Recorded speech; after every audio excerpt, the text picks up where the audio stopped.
Hello, good morning, dear students. Here we are with chapter 4, Animal Kingdom, and we have done before the chapter 2, and after that, the third chapter is deleted from the syllabus.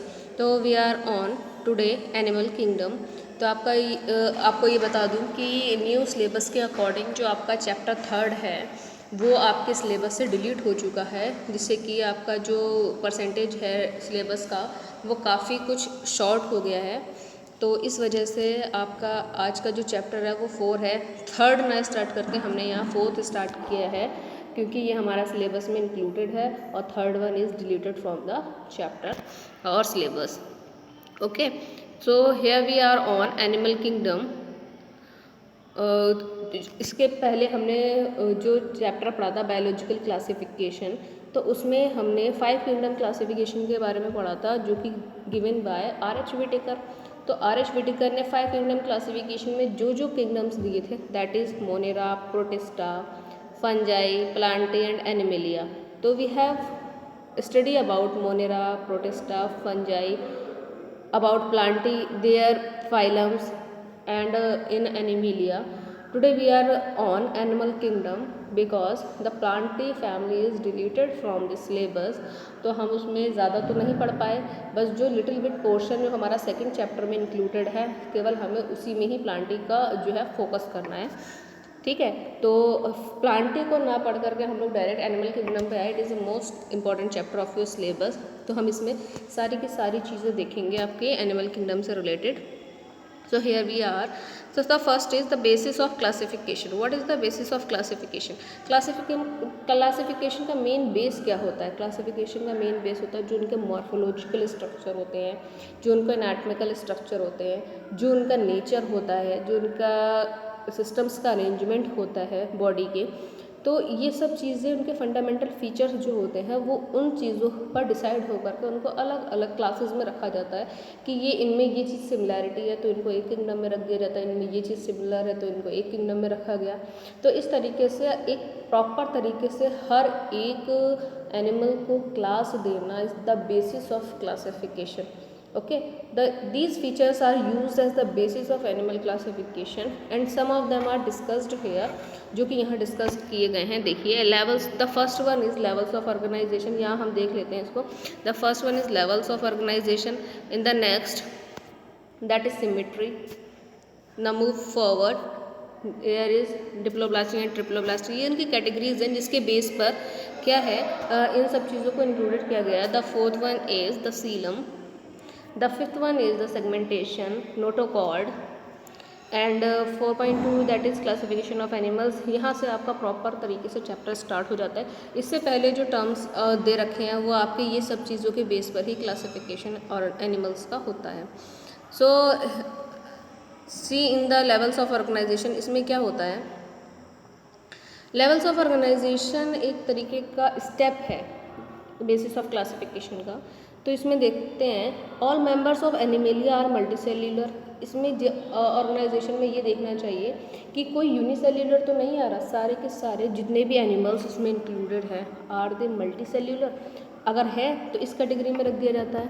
All of them do not exhibit the same pattern of organization of cells. सबके जो हैं same patterns हैं cell के organization का, cell formation का process एक ही है। जैसे कि स्पॉन्जेस में अगर हम देखें, यहाँ पर स्पॉन्जेस की बात की जा रही है।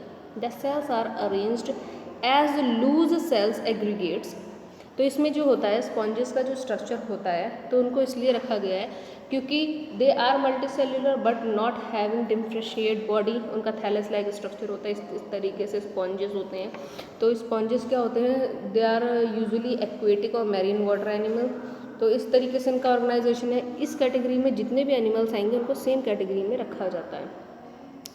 Next you can see here they exhibit cellular level of organization. इनका जो लेवल ऑफ ऑर्गेनाइजेशन होता है वो सेल्यूलर होता है, क्योंकि ये इनका जो फॉर्मेशन होता है बॉडी का वो सेल के थ्रू होता है, जैसे कि हमारे अंदर भी सेल्यूलर ऑर्गेनाइजेशन है।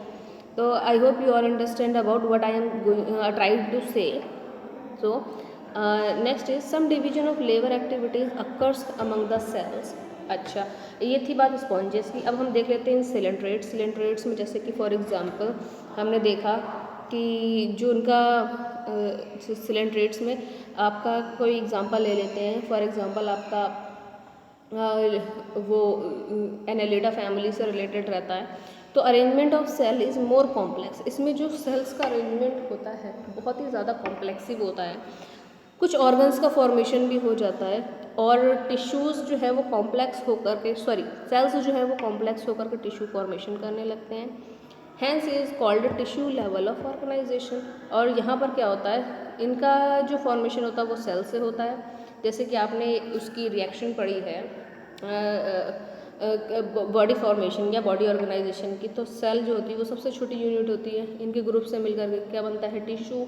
देन इनके ग्रुप से मिलकर के ऑर्गन्स बनते हैं, ऑर्गन्स के ग्रुप मिलकर के ऑर्गन सिस्टम बनता है, और ऑर्गन सिस्टम जो है कंप्लीट बॉडी का फॉर्मेशन करता है।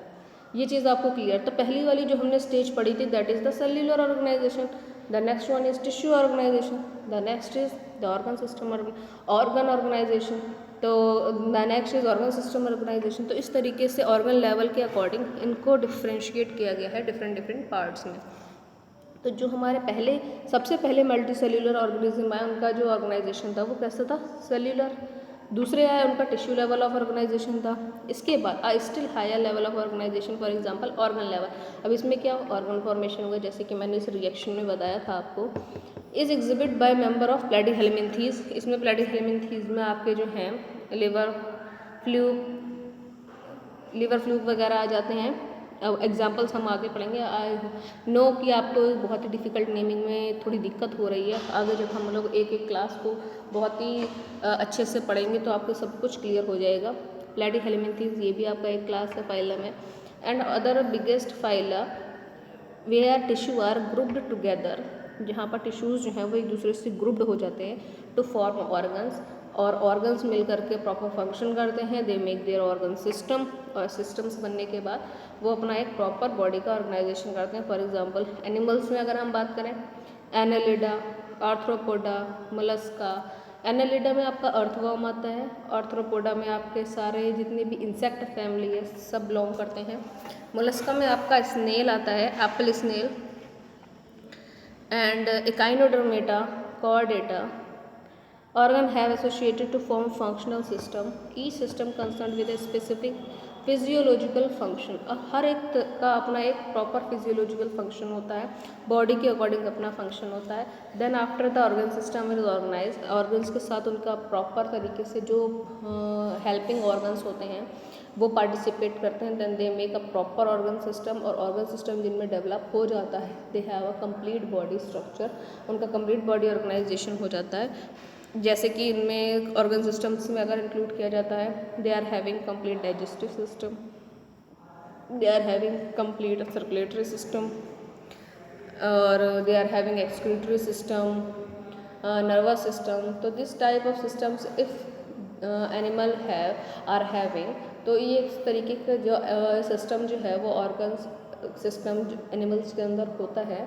तो इस तरीके का आप देख सकते हैं, तो वो कंप्लीट बॉडी का फॉर्मेशन करते हैं, प्रॉपर ऑर्गन सिस्टम्स।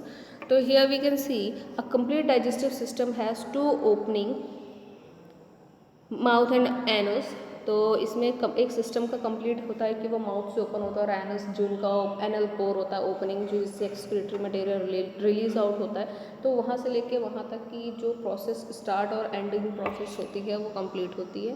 सिमिलरली अब हम यहाँ पर बात करते हैं about the circulatory system. 2 steps होते हैं सर्कुलेटरी सिस्टम का। The first one is open type, the second one is closed type. अच्छा, इसमें होता क्या है, ओपन टाइप में क्या होता है, वेन्स और आर्टरीज नहीं होती है। आपने प्रॉपर तरीके से क्लास 10th में पढ़ा होगा function of when and arteries. I hope you all understand about their functions. So in which blood is pumped out of the heart and the cells and tissues are directly bathed in it। तो इसमें क्या होता है, कोई किसी भी तरीके की आर्टरीज नहीं होती, किसी भी तरीके की वेन्स नहीं होती, ब्लड जो है वो डायरेक्टली फ्लो अप करता है, और सारे के सारे सेल्स और टिश्यूज उसमें क्या होते हैं, तैरते रहते हैं। तो I hope you all understand about this type of open system. और ये मैं इसका एक एग्जांपल देना चाहती हूँ। ओपन सिस्टम जो होता है, fishes are having the open type of circulatory system. Now the next is the closed type. Close type में क्या होता है, we are having close type. Example हम अपना सबसे अच्छा एग्जाम्पल दे सकते हैं, we are having closed type blood circulatory system because we are having arteries, veins and capillaries for their proper function. तो इसमें क्या होता है, जो हमारा बॉडी में जितना भी लिक्विड है वो एक तरीके से पाइप के थ्रू आर्टरीज, वेन्स और कैपिलरीज की हेल्प से वो फ्लो अप करता है. इसमें ऑर्गन्स कोई भी नहीं दिखता, डूबता भी नहीं है और प्रॉपर तरीके से वो एक पाइप में फ्लो अप करते रहते हैं. Okay, I hope you all understand about the types of circulatory system, the reaction of cell, tissue, tissue level, organ system level and the body formation. Now the next is what is symmetry. Symmetry word आपने बहुत सुना होगा. What is symmetry? तो हम यहाँ पर देख लेते हैं. जो एक तरीके से किसी भी चीज़ को रिप्रेजेंट करने की जो टेक्निक होती है ड्रॉ करने की, तो वो उसकी सिमेट्री कहलाती है. और सिमेट्री में क्या होता है, अगर आप उसको इक्वली डिवाइड कर देते हैं तो उसके जो पोर्शंस होते हैं वो पोर्शंस दोनों साइड इक्वल रहते हैं. This is called a complete symmetry. अब देखते हैं इसमें. और सिमेट्री में क्या होता है, एक प्रॉपर एनिमल का प्रॉपर स्ट्रक्चर होता है. जैसे we are having a complete symmetry, हमारी बॉडी में जो है वो हमारी बॉडी जो कंप्लीट सिमेट्री है, एक तरीके से डिज़ाइंड फॉर्म है. और इसमें हमें देखना है इनके टाइप्स क्या होते हैं. सबसे पहले हम सिमेट्री के बारे में देख लेते हैं थोड़ा सा. Animal can be categorize on the basis of their symmetry. Symmetry के बेस पर ही एनिमल को क्या करा जाता है, कैटेगराइज किया जाता है. ये मेन इसका इम्पॉर्टेंट टर्म है. Any plane that passes through the center does not divide them into equal halves. अगर कोई भी आपने देखा कोई स्ट्रक्चर है, अगर इसमें कोई भी इक्वल हाफ्स नहीं है, फॉर एग्जांपल इस सर्कुलर फॉर्म में कोई भी ऑर्गेनिज्म है और मैंने इस तरीके से उसको कट कर दिया. पहले तो इसकी सिमेट्री थी, ये इसकी सिमेट्री है, किसी ऑर्गेनिज्म की सर्कुलर शेप सिमेट्री है. मैंने इसको क्या करा, इसको हाफ इस तरीके से डिवाइड कर दिया. अब ये क्या हुआ, टू इक्वल हाफ्स नहीं है, ये शॉर्टर वन है, ये लॉन्गर वन है. तो this type of symmetry is known as asymmetry because they are not having equal halves. Okay, I hope you all understand about this. तो इसके जो टाइप्स होते हैं, असिमेट्री, बाईसिमेट्री और radial symmetry. Now see in asymmetry तो I hope आप लोगों को समझ में आएगा, जिसमें कोई भी बॉडी स्ट्रक्चर इक्वल पार्ट्स में डिवाइड नहीं होता है. Now the next is if we are dividing the organism into equal halves. दोनों को हमने इक्वल हाफ्स में डिवाइड किया. Yes, we are dividing the organism into two equal halves. ये और ये दोनों इक्वल हैं. This is known as. तो इसमें क्या हुआ, दो सिमेट्री बनी, टू स्ट्रक्चर बिल्कुल इक्वल बने, टू इक्वल हाफ्स फॉर्मेशन हुआ. तो this type of symmetry is known as bisymmetry. Means bi means two, bisymmetry दो सिमेट्री एक जैसी बन गई. Now the next is about the radial symmetry. What is radial symmetry? Radial symmetry में क्या होता है, कोई भी ऑर्गेनिज्म है, अगर हम उसको डिवाइड करते हैं मोर देन टू हाफ्स और उसके कोई भी दो हाफ्स एक दूसरे से रिजेंबलिंग होते हैं. जस्ट एग्जांपल, ये वाला पोर्शन इस वाले पोर्शन के इक्वल है, ये वाला पोर्शन इस वाले पोर्शन के इक्वल है, this one is similar to this one is similar to this. तो इस तरीके की जो सिमेट्री होती है, this is called a radial symmetry. I hope you all understand about the symmetry and their types. So move towards radial symmetry. अब देखते हैं किन किन में bilateral symmetry होती है. The cylindroids have bisymmetry, ctenophores, echinoderms have the kind of body plan. Animal like Annelida, Arthropoda, where the body can divide into identical left and right half is only one plane. Exhibit bilateral symmetry. Bilateral symmetry मैंने आपको बताया कि जो जिसमें to equal halves बिल्कुल equal एक दूसरे से रहते हैं, सिमिलर. तो आप इसका डायग्राम भी देख सकते हैं. Here you can see the structure. मैं इसको थोड़ा सा, यस, मैंने इसको जूम नहीं किया है. हाँ, you can see first here the radial type of symmetry. Radial symmetry में क्या है, कोई भी दो सेक्शन, दो हाफ एक दूसरे के इक्वल रहते हैं. ये वाला इसके इक्वल है, this one is related to this one is related to this. तो इसमें कोई भी दो हाफ एक दूसरे के सिमेट्री रहते हैं. Now the next is bilateral symmetry. इसमें हमने इस ऑर्गेनिज्म को डिवाइड किया इक्वल हाफ्स में. तो ये वाला पोर्शन इस पोर्शन के, तो इसमें जितने भी पार्ट्स हैं वो सब एक दूसरे के जो है जस्ट अपोजिट रहते हैं और दो इक्वल हाफ्स का फॉर्मेशन होता है. I hope you all understand about the symmetry and types of symmetry. Symmetry, ये बहुत ही इंपॉर्टेंट टर्म है और you have to focus on it. तो अब हम चलते हैं, next is the diploblastic and triploblastic. Yes, you can see here about the diploblastic and triploblastic.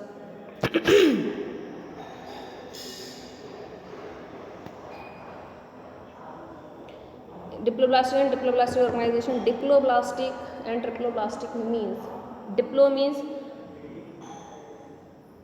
2 and triplo means 3. First focus on these numbers, then you can easily understand about this. The first is diploblastic. The means diplo means 2. The organism who is having the 2 layers in their body walls, this one and this one. This is known as endodermis, this is known as exodermis. जिसमें 2 layers होती हैं, एक्सोडर्मिस और endodermis की। ये 2 layer इस तरीके की 1 और 2, this one is known as the diploblastic. जिन ऑर्गेनिजम्स में ये 2 लेयर्स केवल होती हैं, this is known as the diploblastic organization. I hope you all understand about this. If you have any queries related to this, then comment in the comment box, or you can ask very properly. Now the next is, what is triploblastic? The triploblastic means the organism who are having the 3 layers in their body cell wall. Next, the first, second and third. This one is ectoderm, ectoderm कह सकते हैं आप, epidermis कह सकते हैं, same है। Mesoderm the middle layer and the endoderm is the inner layer. तो ectoderm, mesoderm है, एंडोडर्म जो उसमें लेयर्स होती हैं, उनका फॉर्मेशन जो है वो इस तरीके का होता है, जिसमें 3 लेयर्स होते हैं। These layers are known as triploblastic organization. I hope you all understand about this.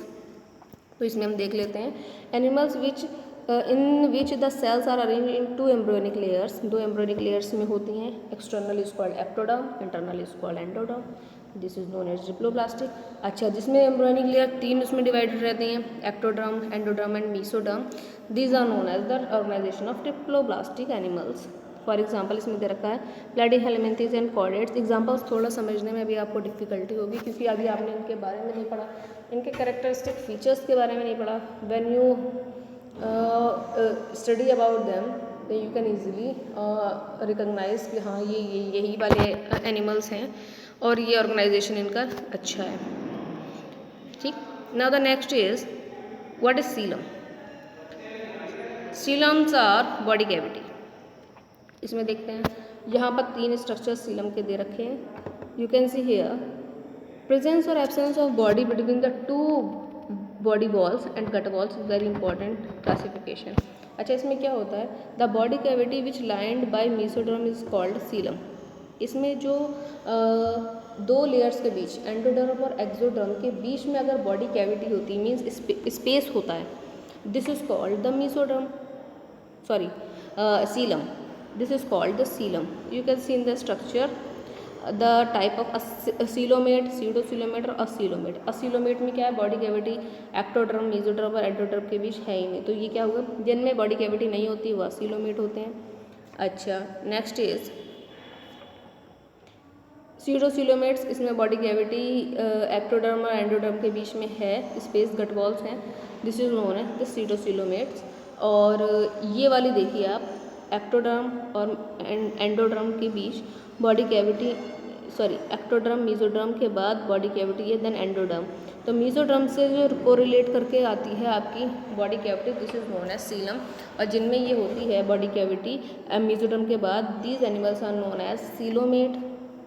और जिनमें बॉडी कैविटी उनके बीच में बहुत ज़्यादा स्पेस रहता है, मीजोडर्म नहीं होती, दिस इज कॉल्ड सीडोसीलोमेट्स। और जिनमें एपिडर्मिस एंड मीजोडर्मिस और एंडोडर्मिस के बाद बॉडी कैविटी होती है, दे आर कॉल्ड असीलोमेट। इनकी बॉडी कैविटी नहीं होती, इनके बीच की स्टील होती है। तो I hope you all understand about this.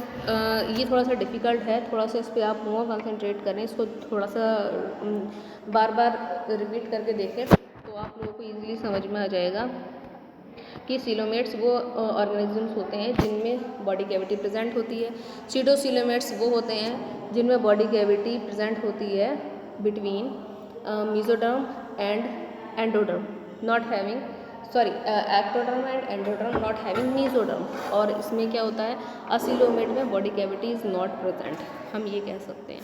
तो इजीली समझ में आ जाएगा। Now the next is segmentation. अच्छा, सेगमेंटेशन क्या प्रोसेस होती है? जिनकी बॉडी सरफेस, जो ऑर्गेनिजम्स होते हैं उनकी बॉडी सरफेस पर अगर कोई सेगमेंट्स शो होते हैं, प्रॉपर सेगमेंट्स का शो होना, this types of organization is known as segmentation. जैसे कि आपने देखा कोई एनिमल है, यहाँ पर इसकी बॉडी पर ये दिस टाइप्स ऑफ स्ट्रक्चर्स हैं, तो ये इनकी क्या है, सेगमेंट्स हैं, इनके डिवाइडिंग पोर्शंस हैं। तो ये सेगमेंट्स जो हैं जिनकी बॉडी पर होते हैं उनको अलग कैटेगरीज में रखा जाता है। देखिए, in some animals the body is externally and internally divided into segments with a serial repetition of least some organs. For example in earthworm, अगर आप earthworm का स्ट्रक्चर आपने देखा होगा इजीली, तो earthworm के स्ट्रक्चर में क्या होता है, उसकी जो बॉडी होती है बहुत ही सेगमेंटेड रहती है। इस तरीके के उनके ऊपर सेगमेंट्स जो हैं अब इस तरीके से ओपन अप रहते हैं। तो ये इस तरीके से अर्थवर्म का स्ट्रक्चर होता है, जिसकी वजह से इन सेगमेंट्स की वजह से ही इनको लोकोमोशन जो चलने में है वो बहुत हेल्प मिलती है, सेगमेंट्स के मूवमेंट में बहुत हेल्प मिलती है। तो इस तरीके से बॉडी ऑर्गेनाइजेशन इनका सेगमेंटेशन प्रोसेस के थ्रू होता है। The body shows this pattern called metameric segmentation and the phenomena is known as metamerism. ये बहुत ही इंपॉर्टेंट टर्म है, मेटामेरिज्म बहुत पूछा जाता है। तो इनका जो सेगमेंट्स का अरेंजमेंट होता है, this process is known as the metamerism process. Now move towards what do you mean by notochord? It is an important term of this chapter, notochord, जिसके बेस पर पूरा वर्टिब्रेट फैमिली डिपेंडेंट है। Notochord क्या होती है? एक रॉड लाइक स्ट्रक्चर होता है जिसमें जो कि स्पाइनल कॉर्ड का फॉर्मेशन करता है। अगर आप इनवर्टिब्रेट्स और वर्टिब्रेट्स में डिफ्रेंशिएट करते हैं तो डिफ्रेंशिएट करने का मेन फोकस यही रहता है कि उनके बीच में स्पाइनल कॉर्ड, जो नोटोकॉर्ड फॉर्मेशन है, वो ओरिजिनेट नहीं होता है। अगर आप इनवर्टिब्रेट्स की कैटेगरी में देखेंगे, they all are not having notochord in their body. But अगर आप इसमें देखते हैं वर्टिब्रेट्स में, they are having spinal cord related to their spinal nerves with the brain and the body. तो आप इस तरीके से देख सकते हैं। तो बॉडी ऑर्गेनाइजेशन जो है, नोटोकॉर्ड का जो फॉर्मेशन स्टार्ट होता है वो इनवर्टिब्रेट की जो लास्ट स्टेज होती है और वर्टिब्रेट्स की फर्स्ट स्टेज, क्योंकि वहीं से अगर नोटोकॉर्ड इसमें डेवलप होने लगता है रॉड लाइक स्ट्रक्चर, तो वर्टिब्रेट्स में वो कन्वर्ट हो जाते हैं। Type of rod like structure is known as notochord, और नोटोकॉर्ड जो है वो केवल वर्टिब्रेट्स में ही होता है। इसी की बेस पर वर्टिब्रेट्स जो है इनवर्टिब्रेट्स से डिफरेंशिएट हो जाते हैं। Animals with notochord are called chordates, जिनमें नोटोकॉर्ड प्रेजेंट है, दे आर कॉल्ड कॉर्डेट्स। हम लोग क्या हैं? कॉर्डेट्स है, because we are having backbones, we are having spinal cord. अगर आप देखें earthworm is not having rod like structure like notochord, तो इसमें क्या होता है, वो कॉर्डेट नहीं आता, वो नॉन कॉर्डेट्स में आता है। Those animals which do not form this structure are called non chordates. For example Porifera, sponges के बारे में पढ़ा हमने, वो कोरिफेरा कैटेगरीज इसी में ही आती हैं। Now move towards. अब हम यहाँ पर इसको रेस्ट देते हैं। यहाँ पर हमने इनके टर्म्स को पढ़ लिया है, प्लीज़ इसको रिपीट करके देखें, और किसी भी तरीके की कोई क्वेरीज होती है you can ask to me, ज़रूर पूछें, क्योंकि इसमें कुछ आपको सीलम में दिक्कत आ सकती है, आपको जो है सिमिट्रीज़ में दिक्कत आ सकती है। बाकी आई होप कि आपको किसी भी टर्म में किसी भी तरीके की कोई डिफ़िकल्टी आने वाली नहीं है। अब हम इसका क्लासिफिकेशन देख लेते हैं कि किस किस कैटेगरीज में एनिमल्स को डिवाइड किया गया है। तो इसके बहुत सारे लेवल्स हैं, you can see here kingdom, animalia, multicellular, सारे से सारे मल्टीसेल्यूलर किंगडम में ही आते हैं। लेवल ऑफ ऑर्गेनाइजेशन कितने टाइप्स का है? 2 टाइप का, सेल्यूलर है, किसी में टिश्यू लेवल ऑर्गेनाइजेशन है। अच्छा, सिमेट्री कैसी होती है? रेडियल सिमेट्री, बायलेटरल और असिमेट्री भी होती है। बॉडी कैविटी कैसी होती है? असिलोमेट्स, स्यूडोसिलोमेट्स और सीलोमेट्स, ये हमने इसमें पढ़ रखा है। फाइलम इसमें देख लेते हैं, ये सारे के सारे फाइलम्स आपको इसमें पढ़ने हैं।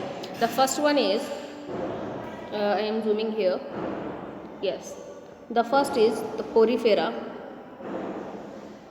Porifera, Coelenterata, Cnidaria, it's also the sweet portion, Ctenophore, sorry Ctenophora, Platyhelminthes, Aschelminthes, Annelida, Arthropoda, Mollusca, Echinodermata, Hemichordata and Chordata. देखिए ये लास्ट कैटेगरी है, यहाँ से नोटोकॉर्ड आपके स्टार्ट हो जाते हैं। जिसमें रॉड लाइक स्ट्रक्चर्स होते हैं। अब हम इसमें देख लेते हैं, ये सब देखिए अलग अलग उसमें डिवाइडेड है। फाइलम पोरीफेरा है पहले, देन सिलेंड्रेट्स, इनके स्ट्रक्चर्स भी दे रखे हैं। मैं बहुत ही अच्छे से आप लोगों को क्लियर कर दूँगी इनको। Phylum Ctenophora, phylum Platyhelminthes, phylum Aschelminthes, Annelida, Arthropoda, Mollusca. मैं समझ रही हूँ कि ये बहुत ही लेंदी चैप्टर है, बट इसके अगर आप कैरेक्टरिस्टिक फीचर्स पढ़ लेते हैं तो बहुत ही ईजी और अच्छा आपको ये चैप्टर सबसे अच्छा लगेगा। इसके अलावा कोई चैप्टर और अच्छा नहीं लगेगा। This is one of my most favourite chapter. Phylum Echinodermata, Hemichordate, phylum Chordate, तो यहाँ से स्टार्ट होता है कॉर्डेट्स और यहाँ से वर्टिब्रेट्स फैमिली स्टार्ट हो जाती है। और वर्टिब्रेट्स में आप देख सकते हैं यहाँ पर सारे के सारे वर्टिब्रेट्स जिसमें बैकबोन्स होते हैं, लाइक फिशेस, देखिए एम्फीबियंस, इन सभी में बैकबोन्स पाई जाती है। Reptilia, aves and the last one is Mammalia. ये लास्ट कैटेगरी है और यहाँ पर जो है आपका चैप्टर फिनिश अप हो जाता है। Then after it we will continue with the summary of the chapter. तो मैं इसको फर्स्ट समरी कल अपने नेक्स्ट लेक्चर में समरी को डिस्क्राइब करना ज़्यादा अच्छा समझूंगी, क्योंकि आपको किंगडम्स को पढ़ने से पहले, जो आप इनके फाइलम्स पढ़ेंगे इनको पढ़ने से पहले इनकी समरी के बारे में जान लेंगे तो ज़्यादा बेटर रहेगा। तो I hope you all understand with the complete terms of this chapter related to this chapter. एक बार फिर से बता देती हूँ, चैप्टर 3 जो है वो मैंने उसको छुड़वा दिया है। क्यों? क्योंकि it is not coming in your syllabus और it is the related portion. कुछ चैप्टर्स डिलीट हो गए हैं जो मैं इसमें कंटिन्यूटी में लेती हूँ। These chapters are coming in your syllabus. तो आप लोग उन्हीं पे ज़्यादा फोकस करें, इनको बार बार देखें। इनको कोई क्वेरीज हों रिलेटेड टू दिस तो मुझसे ज़रूर पूछें और इससे रिलेटेड मैं आपको चैप्टर कंप्लीट होने के बाद नोट्स प्रोवाइड करूँगी। तो we will okay, thank you so much. We will meet with the next video of the summary of this chapter, the chapter 4 summary. तो कल हम इस पे डिस्कस करेंगे। I hope you all understand. Make sure कि आपको सारे के सारे टर्म्स अच्छे से समझ में आ जाएं और अच्छे से आप लोग जो हैं इनके बारे में पढ़ें और इनकी डायग्राम्स को बना करके ज़रूर इसको एक तरीके से समझने की कोशिश करें। जो मैंने इंपॉर्टेंट टर्म्स आपको बताए हैं that are levels of organization, आपका सिमेट्री का पोर्शन है, आपका सर्कुलेटरी सिस्टम का था, टाइप्स ऑफ सर्कुलेटरी सिस्टम, आपका नोटोकॉर्ड का पोर्शन था, आपका सिलोमिक कैविटीज़ का था। तो ये जो है फोकसिंग है, जो कि आपको इन जो आगे के जब आप फाइलम पढ़ेंगे तो इनमें बार बार रिपीट होता रहेगा ये सब। तो इसीलिए मैं आपसे कह रही हूँ कि इसको अच्छे से फोकस करें, क्योंकि इन्हीं के बेस पर आपके जो बॉडी ऑर्गेनाइजेशन आप एनिमल्स का करेंगे वो इन्हीं के बेस पर है। वरना फिर थोड़ी सी भी प्रॉब्लम क्रिएट होने पर पूरे फाइलम की कैटेगरीज एक तरीके से डिस्टर्ब हो जाएंगी। तो make sure we will meet in the next video. If you are having any queries, then ask to me, clear your doubts. We will meet in the next video. Thank you so much.